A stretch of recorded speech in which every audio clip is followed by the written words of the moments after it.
네, 여러분 반갑습니다. 드디어 제가 신반포 교회를 와보네요. 제가 잠원동에 살면서 제 아내가 남서울교회를 옛날 다녔기 때문에 거기에는 제가 갔었거든요. 근데 언젠가는 이 교회를 제가 들려야지 했었는데 우리 홍문수 목사님 이렇게 불러주셔서 이 자리에 섰습니다. 여러분 반갑습니다.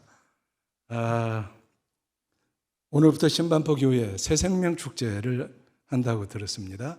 아마 이 자리에는 신반포 교회 교인분들이 아마 줄을 이루실 것 같고, 혹시 또 초대받으셔서 오신 분들도 있을 거고, 아니면 여차저차해서 또 오신 분들도 아마 있을 거라고 생각이 됩니다. 또 오랫동안 교회에 안 나가시다가 혹간 나오신 분도 있지 않을까 이런 생각이 들어갑니다. 어떻든 간에 누구시든 간에 오늘 이 자리에 오신 모든 분들을 사랑하고 환영합니다. 사실 축제라고 하는 것은 영어로는 뭐죠? 페스티벌이라고 합니다. 페스티벌. 근데 원래 축제라고 하는 것은 사육제, 카니발이라고 그러죠. 짐승 잡아서 제사 지내는 그 의식에서, 카니발에서 시작이 되었습니다. 근데 지금은 종교의식 이런 거를 다 벗어나서 여러 사람이 즐기는 큰 잔치들, 큰 모임, 이것을 우리가 이제 축제라고 얘기를 하죠. 특히 야외에서 열리는 축제를 보면은 아마 우리나라의 방방곡곡에 수도 없이 많은 축제가 있어요. 그렇죠? 없는 때가 또 없습니다. 자, 제가 교수를 또 했었기 때문에 질문하는 게 가능하면 질문을 안 하려고 합니다. 특히 앞에 앉아 계신 분들이 부담스러우기 때문에 그럼에도 불구하고 딱 한 가지 질문을 한번 해볼 거예요. 우리나라의 축제가 몇 개나 될까요? 우리 성가대, 중창도 아닌가요? 여기 어딘가요? 거기에 우리 자매님들 중에서 내가 신반포 교회의 명예를 걸고 한번 얘기를 해보겠다. 네? 우리나라의 축제 수도 없이 많잖아요. 축제 한 몇 개나 될까요? 네? 네, 다 알고 계시는데 항상 쑥스러워하는 거죠. 네. 제가 공직에 있다가 교수가 되고 난 다음에 제일 좋았던 게 질문할 수 있는 특권이 있다고 하는 거. 그거 정말 좋습니다. 우리나라의 축제는 약 1000개가 넘습니다. 원래 1200개, 1300개라고 얘기를 하는데 또 저희들이 문화체육관광부에서 조사한 바에 의하면 한 900개 내외, 그래서 900개에서 1200개 정도 된다고 생각하면 돼요. 자, 그렇습니다. 그런데 사실 축제하면 우리나라 축제 천국이 됐다고 그러지만 축제하면은 그래도 뭐니 해도 아마 야외에서는 축제는 아니지만 그래도 실내까지 포함한다고 한다면은 크리스마스가 제일이 아닐까 싶어요. 12월 한 해를 마무리하는 그 12월에 크리스마스라고 하는 것은 교회에 나가는 분이든 또는 교회에 나가지 않던 분이든 모두에게 축하하고 즐거워하는 아마 온 나라 온 국민의 축제가 아닌가 그런 생각이 들어갑니다. 자, 그런데 어린아이들에게 있어서 크리스마스 하면은 제일 먼저 떠오르는 게 있어요. 그게 뭘까요? 네? 큰 소리로. 네, 역시 똑똑합니다. 하긴 이거 못 맞추면 사실 말이 안 되지. 그럼에도 불구하고 똑똑합니다. 그 선물이에요. 크리스마스. 그때 되면 산타크로스 할아버지가 놓고 가는 그 선물이잖아요. 그걸 그렇게 기다리잖아요. 제 경우에는 우리 애들이 다 이제 커버려서 이제 제가 손주들까지 크리스마스 저기는 직접 챙기지는 않으니까 그건 엄마 아빠가 챙겨야 되는 거니까 그 부담에서는 좀 자유로워졌지만 그럼에도 불구하고 그 선물을 마련하는 기쁨은 또 사라진 아쉬움이 있어요. 그러나 어떻든 간에 그 젊었을 시절에 저희 애들을 위해서 무슨 선물을 해줄까 제 아내하고 같이 고민하고 준비하던 그 기쁨, 그때가 새록새록 떠오릅니다. 세상에 아마 선물을 싫어하는 사람 없을 거예요. 왜냐하면 그것은 공짜로 받는 것이기 때문에 그래요. 선물을 돈 주고 받는 게 아니잖아요. 아마 60대 모르겠어요. 50대 넘으신 분들 중에서도 이 말을 기억하는지 모르겠는데 공짜면은 양잿물도 마신다. 공짜면 양잿물도 마신다. 웃으신 분들은 대부분 그래도 연차가 있으신 분이에요. 젊은이들은 잘 모를 거예요. 양잿물이 뭔지. 양잿물 가지고 비누도 만들고 다 했었어요. 독국물이에요. 그러니까 독국물이라도 공짜로 주면 그거 마신다는 거 아니에요. 그만큼 공짜, 또 선물이 좋다는 뜻이 아닌가 싶습니다. 그런데 싸구려 선물도 아니고 정말 비싼 보석을 준다고 한다면 그 기쁨은 훨씬 커질 거예요. 특히 우리 자매님들한테 더 그럴 거예요. 비싼 보석을 선물로 받는다고 그러면. 그러나 아무리 값비싼 정말 있지 않지만 수백 캐럿짜리 다이아몬드를 그 다이아몬드 목걸이를 준다 할지라도 내일 당장 사형대에 서야 한 죽음을 앞둔 사형수에게는 큰 의미가 없을 것입니다. 그에게는 값비싼 다이아몬드 목걸이보다도 그 사형을 면해주는 아마 사면장, 그것이 훨씬 더 큰 선물이 될 것이에요. 왜 그럴까요? 그것은 생명보다도 더 귀한 것, 목숨보다도 더 귀한 것은 이 세상에 아무것도 없기 때문에 죽어버리면 끝까지 그 수백 캐럿짜리 다이아몬드가 무슨 의미가 있어요? 자, 오늘 아까 우리 홍 목사님께서 읽었던 성경 본문 3장, 요한복음 3장 16절, 요한복음 10장 28절 익숙한 거예요. 거기 본문에는 생명, 그것도 영원히 사는 생명을 우리에게 주겠다고 하는 놀라운 이야기가 들어있어요.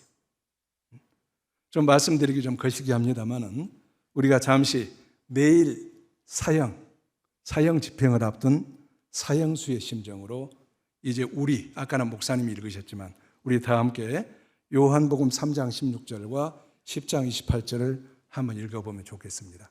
혹시 띄울 수 있나요? 오케이. 다 같이 한번 읽어볼까요? 시작. 하나님이 세상을 이처럼 사랑하사 독생자를 주셨으니 이는 저를 믿는 자마다 멸망하지 않고 영생을 얻게 하려 하심이라. 아멘. 10장 28절. 내가 그들에게 영생을 주노니 영원히 멸망하지 아니할 것이요 또 그들을 내 손에서 빼앗을 자가 없느니라. 아멘. 아멘. 자, 이 두 절 중에서 특히 앞에 것 요한복음 3장 16절, 이거는 교회 조금만 다니신 분들 다 아실 거예요. 그렇죠? 유치부도 유년부도 다 아는 거니까. 만약 교회 다닌다고 그러면서 혹시 한 달이라도 다닌다고 그러면서 이 말씀을 모른다, 암송을 못한다, 그러면 오늘 가서 많이 회개하셔야 돼요. 자, 그런데 이 성경 말씀의 배경은 이렇습니다. 그러니까 지금으로부터 약 2000년 전 예수님이 태어나시고 그리고 돌아가셨죠. 아니, 예수님이 이제 태어나신 그때죠. 그리고 예수님이 공생애를 시작할 때예요. 약 2000년 전 이스라엘 땅에서 일어난 얘기죠. 어느 날 밤 니고데모라고, 아마 교회 다니신 분들은 잘 아실 거예요. 니고데모라고 하는 사람이 예수님을 조용히 찾아오죠. 그는 바리새인으로 유대인의 지도자였습니다. 바리새인이라고 하는 것은 유대교의 바리새파 사람이라는 뜻이죠. 잘 알듯이 바리새파라고 하는 것은 요 모세오경, 그 율법을 하나하나 우리는 순전하게 지키는 사람들이다. 늘 그렇게 순수성을 강조하면서 이제 어떻게 보면은 다른 사람들과는 구별되게 특수층으로 자처하는 그런 사람들이죠. 일종의 형식적인 경건주의를 굉장히 추구하는 사람들이에요. 어떻든 이스라엘에서 지도적인 위치를 가지고 있는 그런 사람들입니다. 예수님은 사실 이들을 가끔 질책하셨는데, 왜냐하면 말만 번지르르하게 하고 실제로는 실생활에서는 그렇게 못하는 것, 그것을 보고서 위선자다 이렇게 지적한 바가 있습니다. 어떻든 이 바리새파 사람이 니고데모가 밤중에 다른 사람 볼까 두리번거리면서 예수님을 찾아옵니다. 그는 예수님께서 행하신 여러 기적들을 봤어요. 그러면서 틀림없이 예수님은 하나님이 보내셔서 이 세상에 오신 분이다, 이러면서 예수님께 이제 아부성 이렇게 발언을 하죠. 그러면서 아마도 하나님 나라에 대해서 알고 싶었던 것 같아요. 예수님께서는 사람이 다시 태어나지 않으면 하나님 나라, 곧 천국에 들어갈 수 없다고 이렇게 얘기를 했죠. 그러자 니고데모는 깜짝 놀라서, 아니 이렇게 늙은 사람이 어떻게 다시 태어날 수가 있느냐고, 다시 어머니 그런 뱃속에 들어갔다가 다시 나올 수가 있느냐고, 그럴 수 없지 않느냐고 이렇게 이제 반문을 하게 됩니다. 여기서 보면은 니고데모는 사람이 어떻게 하면 하나님께로 나갈 수 있느냐, 곧 우리가 어떻게 영원히 살 수 있는 구원을 얻을 수 있느냐고 이제 물은 것이고, 이에 대해서 예수님은 몇 가지 말씀들을 쭉 하시다가 오늘 3장 16절, 요한복음 3장 16절 말씀을 이제 주시게 된 겁니다. 자, 3장 16절은 다 아시죠? 이렇게 시작되죠. 하나님이 세상을 이처럼 사랑하사, 곧 하나님이 세상을 무척 사랑하셨습니다. 이렇게 시작이 됩니다. 예수님은 하나님 나라의 주인이신 하나님으로부터 시작이 됐죠. 하나님이 이렇게 사랑하셨다는 주어를 거기서부터 시작을 합니다. 하나님은 잘 아시다시피 엿새 동안 세상을 만드셨습니다. 그리고 마지막 날 하나님의 모습을 본뜬 우리 사람을 만드셨죠. 하나님 보시기에 세상 만물이 너무 보기 좋았어요. 특히 하나님의 형상을 본따서 만든 우리 인간, 그중에 인류의 최초의 조상이라고 하는 아담과 하와 이브를 만들고서 너무너무 보기에 좋으셨어요. 자, 아담과 하와는 에덴 동산이라고 하는 정말 꿀단지 같은 곳에서 행복하게 살았죠. 여러분 너무나 잘 아시는 거예요. 선과 악을 알게 되는 선악과 따먹지 말라, 이렇게 얘기를 했습니다. 그러나 그들은 하나님의 명령을 거스리고 결국은 그 죄로 말미암아서 에덴 동산에서 쫓겨나게 되죠. 그들은 하나님을 이제 직접 볼 수도 없는 거고 에덴 동산에 다시 돌아갈 수도 없게 되었습니다. 우리가 너무나도 잘 아는 창세기 앞에 있는 얘기예요. 이 일이 있은 다음부터 하나님과 인간 사이에는 건널 수 없는 강이 생겨버리게 된 것이죠. 그래서 우리 인간은 하나님 나라에 갈 수 없는 비극적인 존재가 되어버렸습니다.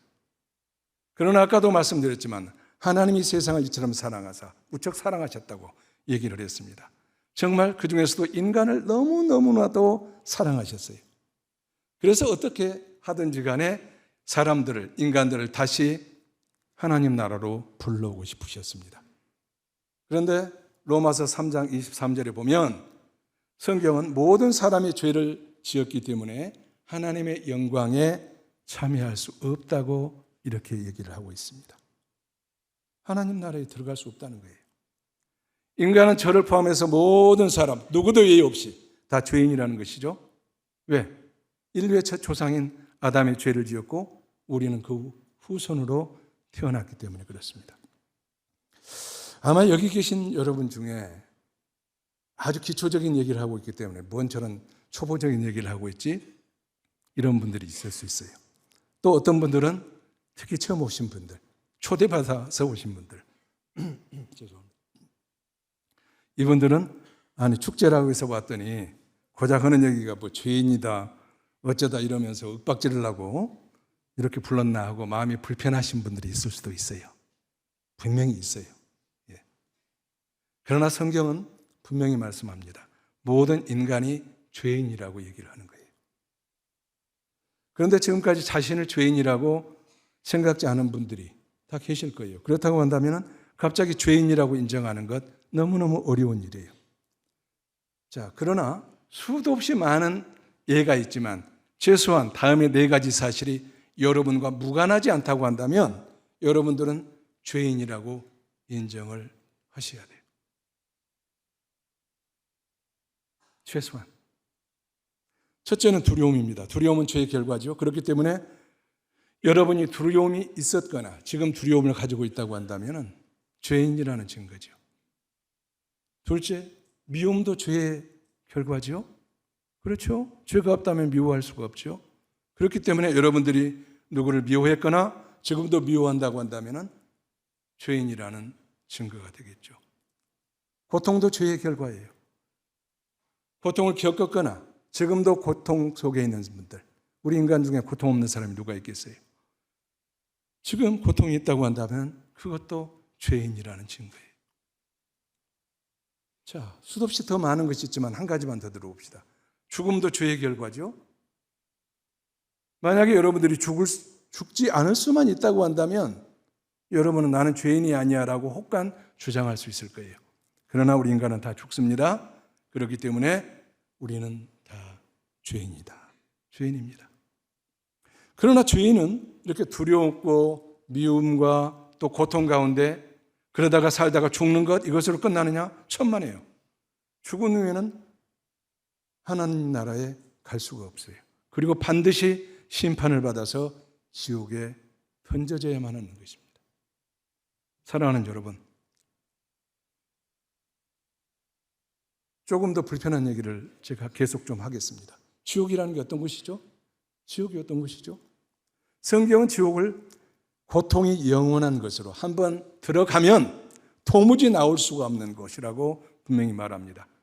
이렇게 죄로 말미암아서 인간은 죽어야만 하는 것이고 죽은 후에는 심판을 받아서 지옥에 던져져야만 하는 것. 그래서 영원히 고통을 받아야 하는 것. 이것이 모든 사람들이 가지고 있는 운명이에요. 왜? 모든 사람은 죄를 지어서 죄인이니까. 그렇다면 어떻게 하면 우리가 이런 운명에서 벗어날 수가 있는가? 당연히 죄의 문제를 해결해야 되는 것이죠. 로마서 6장 23절에 죄의 삭은 사망이다 이렇게 되어 있습니다. 그렇기 때문에 죄를 해결하려고 하면은 누군가 우리 죄를 대신해서 죽어야만 합니다. 그러나 우리는 모두 아담의 후손이기 때문에 다 죄인이기 때문에 어느 누구도 다른 사람을 대신해서 죽을 수가 없는 것이죠. 자, 그럼 어떻게 해야 되는 거예요? 하나님께서는 정말 우리를 사랑하신다고 요한복음 3장 16절에 얘기를 했습니다. 무척 우리를 사랑하신다고 얘기를 했어요. 그래서 하나님께서는 우리 인간이 지옥으로 들어가는 것을 두고 보실 수가 없는 것이죠. 자, 그럼 하나님께서 말로만 그렇게 하는 것이 아니라 실제로 어떻게 하셨느냐? 하나님이 도대체 우리를 그러면 지옥으로 들어가지 않냐고 살리시려고 했는데 어떻게 하셨느냐? 그게 바로 오늘 읽은 요한복음 3장 16절 그 다음에 얘기들이다 이렇게 말씀드릴 수가 있습니다. 무슨 일을 하셨지요? 하나님이 세상을 이처럼 사랑하사 그 다음에 나오는 말이에요. 독생자 곧 독자지요 하나밖에 없는 외아들을 이 땅에 보내셨다고 얘기를 했습니다. 더 정확하게 얘기하면 교회 다니시는 분들은 이해를 하겠지만 처음 나오신 분들은 잘 이해를 못할 거예요. 나중에 이해를 하실 수 있을 거예요. 더 정확하게는 하나님 자신이 직접 사람의 모습으로 이 세상에 내려오신 것이죠. 그분이 누구예요? 바로 예수님이십니다. 그러면 하나님, 그 예수님이 왜 이 세상에 오셨을까요? 바로 요한복음 3장 16절에 나온 것처럼 우리 죄를 대신 져주기 위해서 오셨다고 얘기를 했습니다. 인간으로서는 죄를 대신할 사람이 아무도 없다고 아까 말씀을 드렸습니다. 왜? 모든 사람이 죄인이기 때문에. 그래서 하나님께서는 죄인인 아담의 후손으로 오신 것이 아니고 동정녀, 수처녀, 마리아를 통해서 예수라는 사람의 몸으로 이 세상에 오신 것이다 이 말씀입니다. 죄 없는 의인으로 이 세상에 오셨습니다. 그리고 우리 죄를 대신 지시고 십자가에 못 박혀 죽으셨습니다. 그리고 또 사흘 만에 살아나셔서 하나님께로 다시 돌아가셨습니다. 자, 이제 성경에서 읽은 대로 이 예수를 믿는 사람은 누구든지 멸망하지 않고 영원한 생명을 얻게 된 것입니다. 다시 말해서 예수께서 나의 죄를 대신해서 지시고 십자가에 못 박혀 죽으시고 부활하신 이 놀라운 복된 사실, 소식, 기쁜 소식, 이것을 믿으면 죄를 용서받고 우리는 영원한 삶, 구원을 받을 수 있게 된 것입니다. 사랑하는 여러분, 우리는 인간은 누구나 죽습니다. 저는 아직 67살 소년입니다만은 그럼에도 불구하고 저는 매일 아침 죽음을 준비를 합니다. 인간은 누구나 죽습니다. 아마 진시황 얘기를 할 거예요. 죽지 않고 영원히 살고 싶어서 늙지 않게 해주는 명약, 불로초를 찾아서 여기저기에다 신하들을 보냈어요. 뭐 제주도까지 왔다 갔다 그런 얘기도 있죠. 그런데 그는 결국 몇 살에 죽었나요? 50세에 결국 이 세상을 떠났습니다. 그러나 예수를 믿으면 곧 그가 우리 죄를 대신해서 죽으셨고 사흘 만에 다시 살아나신 이 기쁜 소식, 복음, 이것을 믿으면 우리 육신은 죽더라도 우리 영혼은 지옥 가지 아니하고 하나님 나라에서 영원히 살게 된다고 아까 얘기를 했어요. 그리고 이러한 생명, 영원한 생명을 우리가 얻게 되는 것은 우리가 잘나서도 아니고 착한 일을 많이 해서도 아니고 그냥 값없이 하나님께서 손수 우리를 사랑하셔서 이 세상에 내려오셔서 그 일을 하시고 그 믿는 사람에게 공짜로 선물로 그냥 주신 것이죠. 그런데 이 영생의 선물을 공짜로 주신 것, 그래서 우리가 받는 것, 그것도 은혜요 축복인데, 요한복음 아까 읽었던 10장 28절은 예수 믿는 사람을 확실히 지켜준다는 확실한 도장까지 또 찍어주세요. 요한복음 10장 28절에 뭐라고 쓰여 있는지 우리 다시 한번 같이 읽어보겠습니다. 자, 내가 그들에게 영생을 주노니 영원히 멸망하니 아니할 것이요 또 그들을 내 손에서 빼앗아갈 자가 없으리라. 예수님께서는 예수 믿는 사람에게 영원한 생명을 주셨기 때문에 이제 예수 믿는 사람은 영원히 멸망치 않는다는 거예요. 그리고 예수 믿는 사람은 호시탐탐 노리는 어떤 사탄 마귀도 이 세상 누구도 예수 믿는 그 사람을 예수님의 손에서 빼앗아갈 수 없다고 아예 예수님께서 못을 박아버리셨어요. 그야말로 이제는 너는 내 것이다. 그러니까 확실히 안전하다. 영원히 나와 함께 영생을 누리게 하겠다고 확실한 우리에게 약속의 축복을 주신 것입니다. 사실 요한복음 10장 28절 말씀은 제가 예수님을 처음으로 믿고 교회 리더로부터 받은 성경 구절이에요. 이 말씀이. 그래서 이 구절만 생각하면은 그 당시에 제 모습이 생생하게 떠오릅니다. 그래서 그때 이야기를 잠깐 나눠볼 거예요. 원래 저는 간증하는 것을 좋아하지 않습니다. 사실 저는 오늘 낮에도 설교할 때 저는 대체적으로 강해 설교를 하는 스타일이어서 아마 교수를 해서 그런지 모르지만 구절구절 하나를 쭉쭉 설명하고 나중에 거기서 주시는 메시지를 전하는 스타일의 설교를 저는 좋아하고 그것을 하는데, 오늘처럼 오늘 새생명 축제라고 그래서 이제 그걸 하지 아니하고 이렇게 어쩌다 보니까 잠깐이지만 또 간증까지 하게 돼요. 근데 저는 사실 간증을 좋아하지 않아요. 왜냐? 자기도 모르는 사이에 자신을 높이려는 유혹에 빠지기가 쉬워요. 그래요. 아무리 다짐하고 해도요, 은연중에 자기가 높아져요. 그리고 과장하기가 쉬워져요. 요만한 것 해놓고도 저 많은 거 받았다고. 그러기가 쉬워요.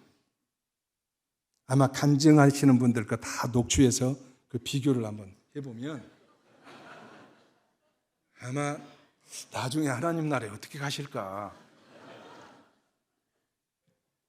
조심스러워요. 더더군다나 특히 유명인들이 교회 여기저기 다니면서 간증하는 것 대단히 죄송합니다. 그 중에는 정말 좋은 저기도 있지만은 제가 이제 체험한 바기 때문에 어떤 때는 약장수처럼 그런 하는 경우가 있어요.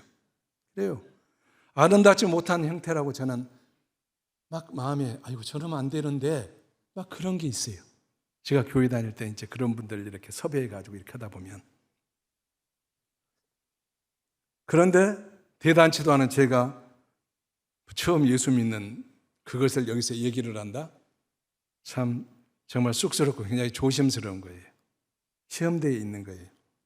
그럼에도 불구하고 정말 예수 믿었을 때 그 시간은 저에게 인생 최고의 선물이었기 때문에, 그리고 아까 읽었던 10장 28절 말씀, 그때 교회 리더로부터 제가 받은 것이기 때문에 좀 부끄럽지만 개인 얘기지만 잠깐 여러분들과 나누고자 합니다. 참고로 저는 대학 시절까지 평소 예수 믿는 사람들을 탐탁치 않게 여긴 사람이에요. 별로 좋아하지 않았고요. 그냥 그랬어요. 그리고 제게 전도하는 친구들 속으로 또는 대놓고 제가 무시하고 조롱했어요. 정말 그랬어요. 그렇게 하게 된 거는 두 가지, 크게 보면 다른 이유도 있겠지만 두 가지 이유가 있어요.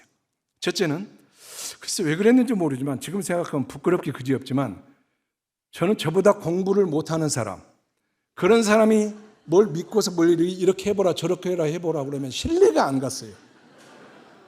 아니 나보다 공부도 못한 애가 뭐 어쩌고저쩌고 얘기를 하는데 아니 그걸 어떻게 제가 믿고 그걸 따라갈 수가 있어요. 정말 저는 그랬어요. 그래서 대부분 보면은 대학 다닐 때 저한테 전도했던 친구들 저보다 훨씬 공부를 못했던 친구들이었어요. 보세요. 여기에 벌써 자기 자랑 얘기가 나오잖아요. 이 간증이라는 게 이렇게 위험한 거예요. 이렇게 위험한 거예요.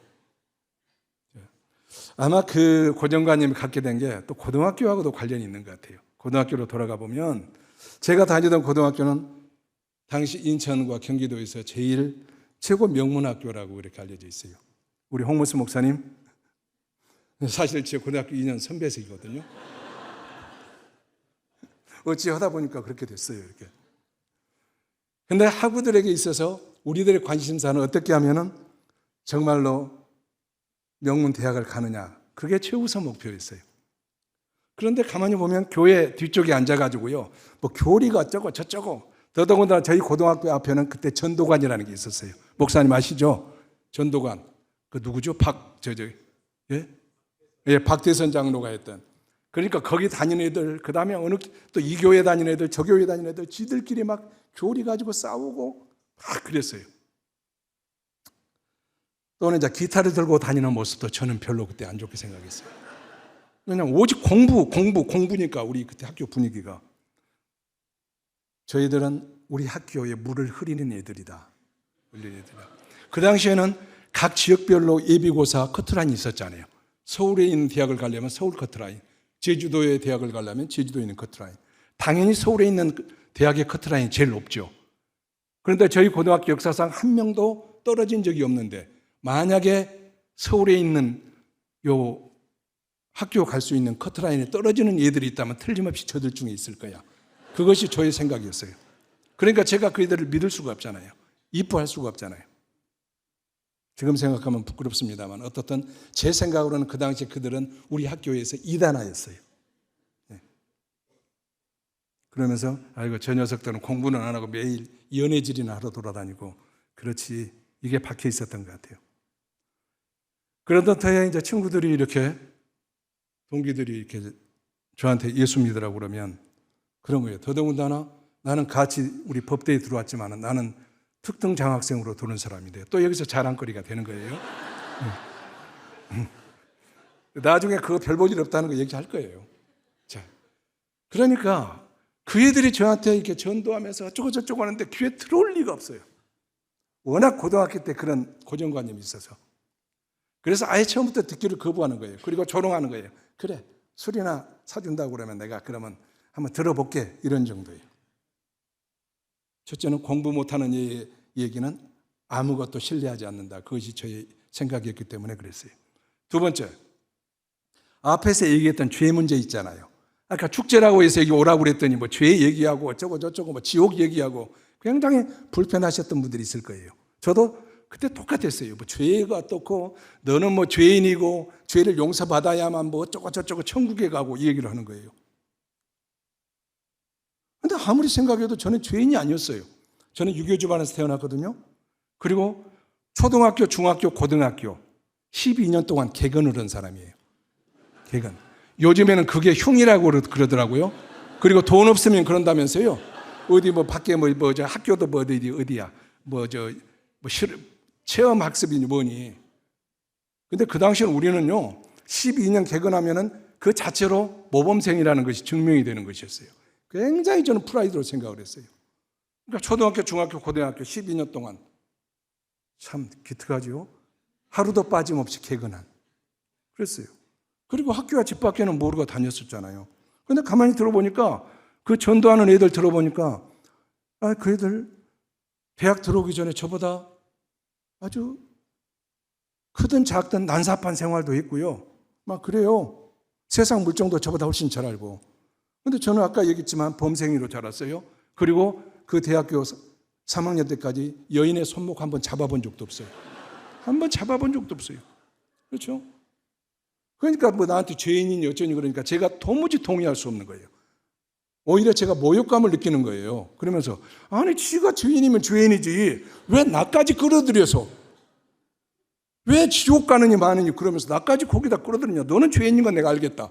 내가 네가 죄인인 것을 알겠지만 내가 죄인인 것은 나는 모르겠는데 왜 나를 거기다 끌어들이느냐. 그러니까 믿을 수가 없는 거예요.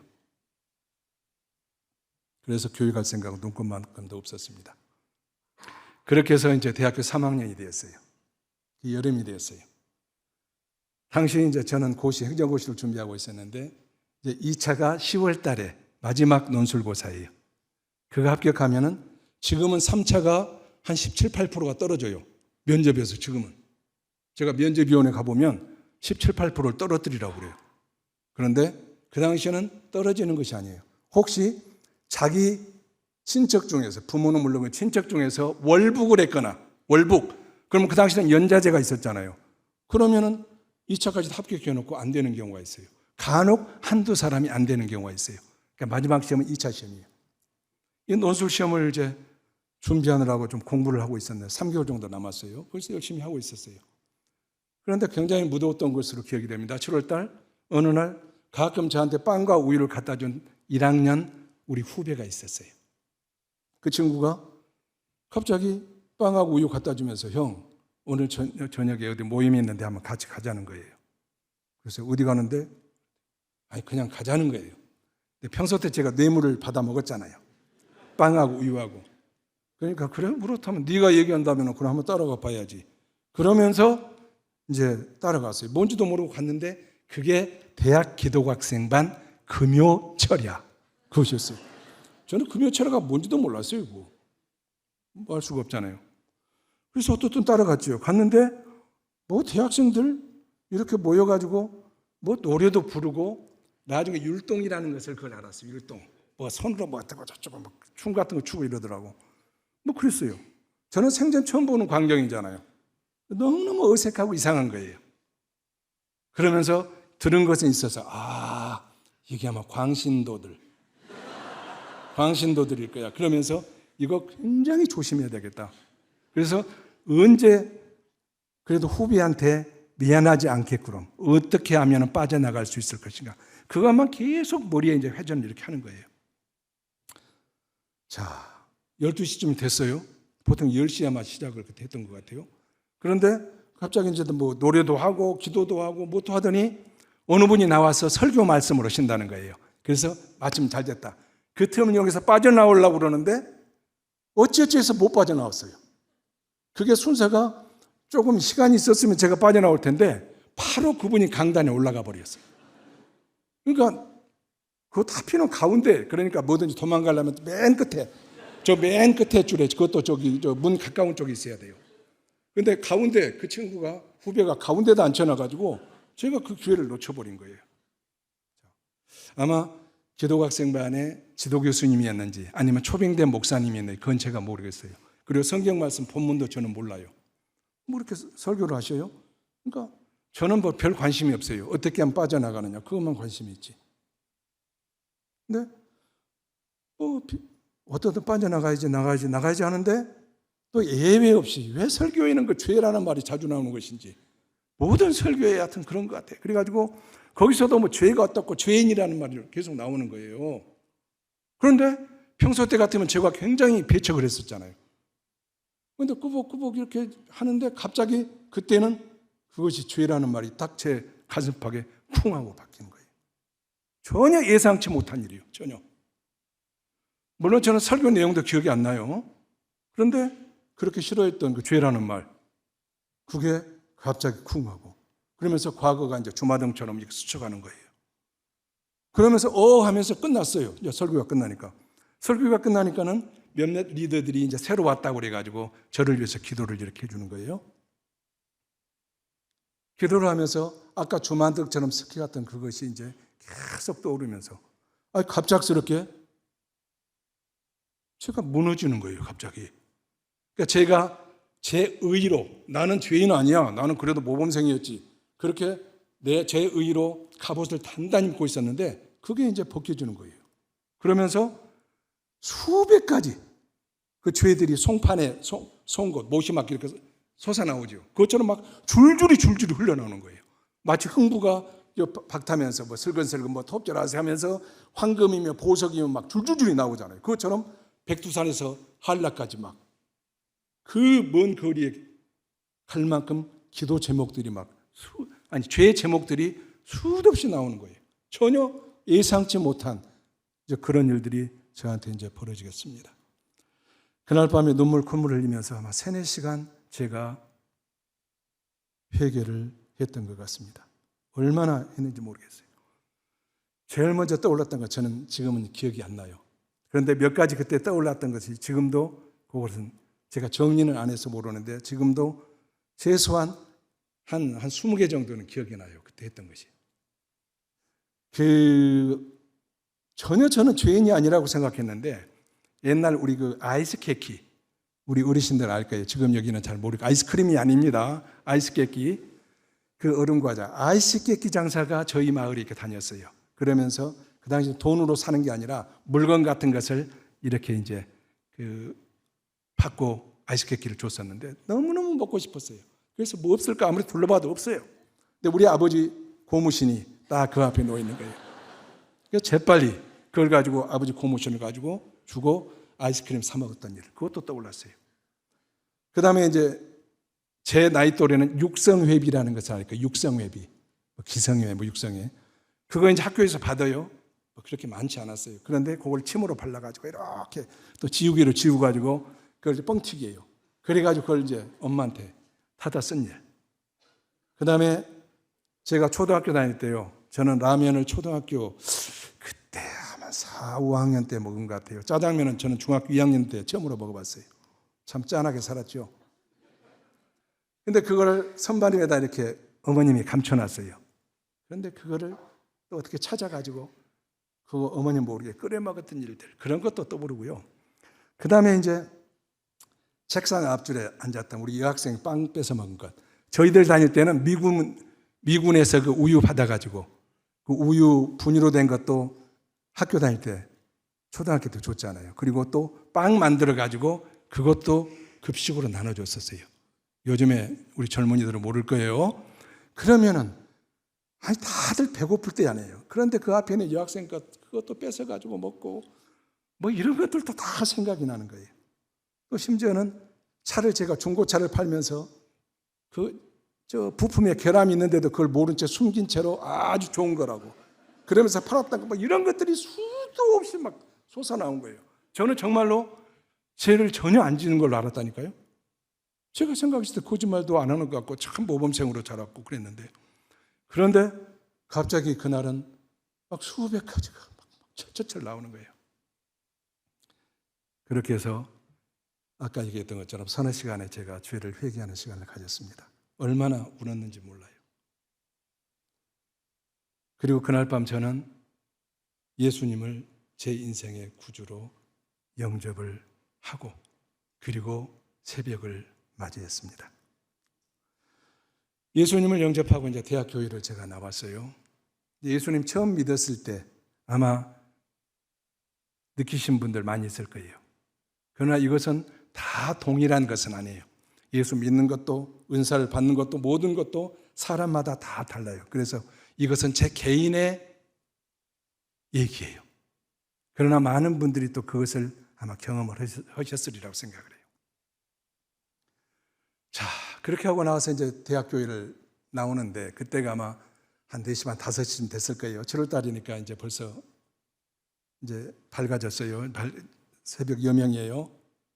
그런데 평소 대학의 캠퍼스에 있던 나무들, 풀들, 꽃들 그렇게 제가 감동스럽게 본 적이 없어요. 근데 얼마나 정말로 상큼하고 아름다운지 나무며 풀이며 심지어는 조그만 잡초까지도 너무너무 상큼하고 아름다운 거예요. 스쳐가는 바람 탁 나갔을 때 코를 스쳐가는 그 바람 그게 얼마나 달콤한 것인지 그리고 마주쳐오는 사람마다 다 마주치는 사람마다 얼마나 사랑스러운지 그러니까 바로 그 전날 금요일 날 10시에 들어갔던 박양호와 그 다음에 새벽 4시 반, 5시에 나왔던 박양호는 완전히 이제 다른 세상을 맞이하게 되는 또 그런 사람이 돼버렸던 것을 기억합니다.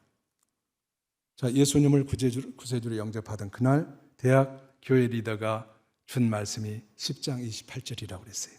그걸 하다 보니까 또 제가 예수 믿었던 그런 얘기까지 이렇게 하게 됐습니다. 자, 어떻든 저는 그때 10장 28절을 보고 예수 그리스도께서 내게 영원한 생명을 주었다. 그리고 나는 이제 영원히 멸망치 않는 거다. 그리고 이제 어느 누구도 나를 예수의 품에서 뺏어갈 사람이 없을 거다. 이것을 정말 제가 확신하게 된 거예요. 그래서 그 당시에 정말 제가 받았던 그 약속, 그것이야말로 제 인생에 있어서는 정말 최고의 선물이었다. 그것이야말로 제 인생 살아오는 동안에 최고의 선물이었다. 이렇게 설레는 마음으로 고백을 할 수가 있습니다. 자, 이 자리에 계시는 사랑하는 여러분,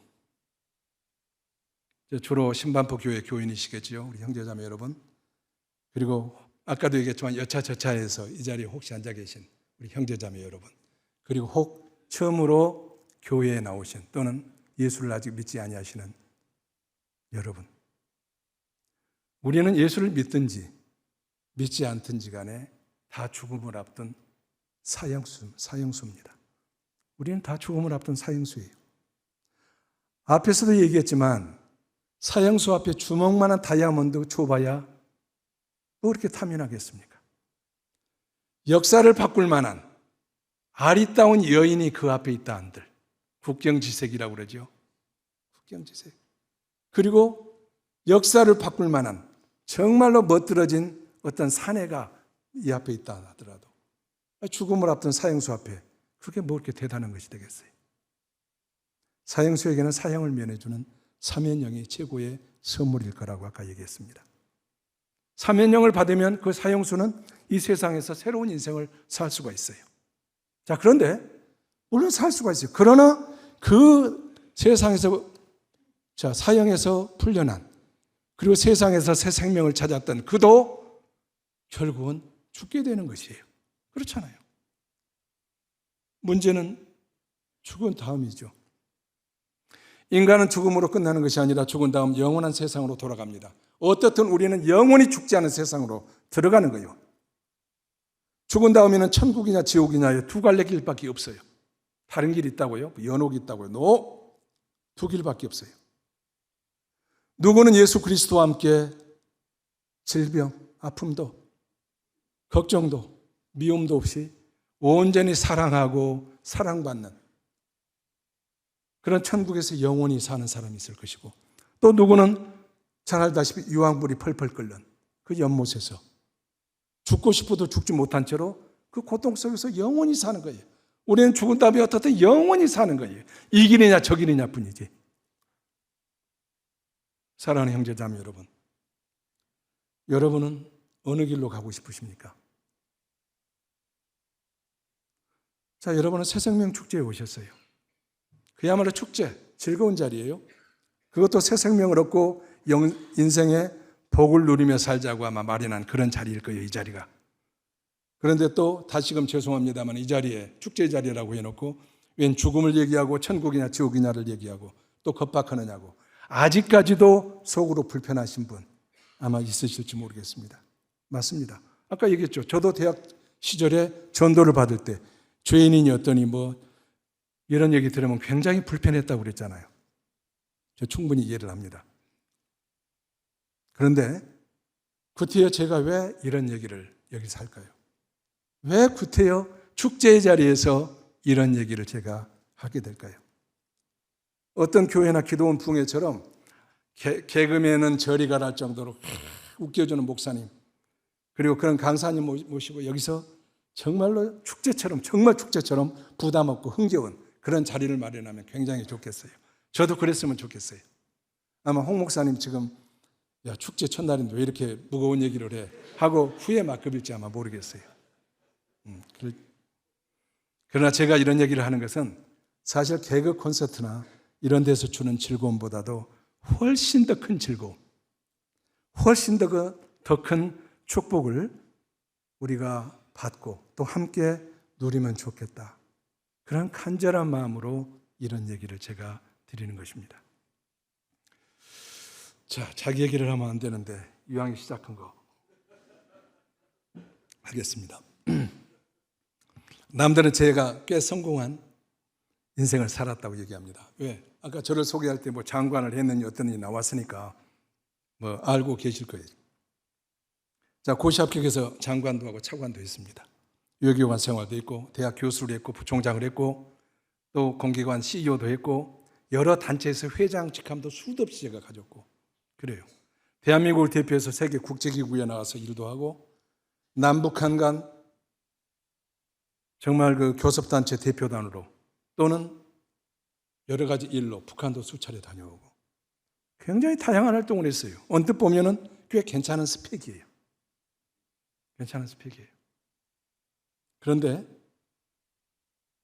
예수님을 열심히 전했던 바울이라는 사람이 있어요. 바울이라는 분이 지금은 그리스 필리피에 있는 교회에 보낸 편지가 빌립보서인데 거기 3장 7절에서 9절에 이렇게 고백을 해요. 뭐라고 그러느냐? 그러나 내게 유익하던 그 모든 것을 나는 그리스도를 위해 다 버렸습니다. 더구나 내가 모든 것을 잃어버린 것처럼 여기는 것은 내 주 그리스도 예수님을 아는 지식이 훨씬 더 가치가 있기 때문입니다. 나는 그리스도를 위해 모든 것을 잃어버렸습니다. 내가 그 모든 것을 쓰레기처럼 배설물처럼 여기는 것은 그리스도를 내가 얻고 그분과 완전히 하나가 되기 위한 것입니다.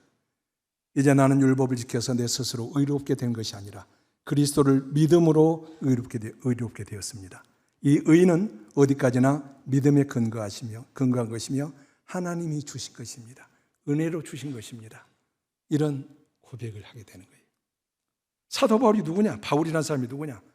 역시 2000년 전에 예수님 돌아가시고 난 다음에 부활하셔서 하늘로 올라가고 그 제자들이 이제 막 전도를 하고 그럴 때예요. 그 예수 믿던 신자들을 잡아가던 유대 열혈 청년이었어요. 유대교에 흠뻑 빠져있는 청년이었어요. 그는 가말리엘이라고 하는 유명한 율법 선생 밑에서 수학한 사람이죠. 우리나라로 따지면 서울법대생이에요. 학문도 탄탄하고 또 집안도 좋아서 굉장히 높은 층의 사람이었어요. 그는 예수 믿는 사람을 잡으러 지금 시리아의 다마스커스 수도 다메섹이라고 성경에 나오죠. 그곳에 가는 도중에 하늘로부터 예수님의 음성을 듣고 꼬꾸라졌어요. 그리고 평생을 예수를 전하는 그런 전도자로 살았습니다. 그러다가 로마에서 마지막 순교를 당하신 분이에요. 그는 세상적으로 출신 성분이나 또 그가 한 모든 일을 볼 때 정말 이스라엘의 누구보다도 자랑할 만한 사람이었어요. 떵떵거릴 만한 사람이었어요. 그런데 그가 방금 읽었던 것처럼 그 모든 것을 쓰레기요 배설물로 여겼다고 그랬어요. 그리고 예수만을 따르겠다고 했습니다.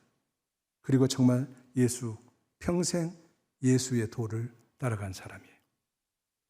저는 제 스펙이 세상을 사는데 전혀 무의미하다. 모든 것이 다 배설물이라고 생각하지는 않아요.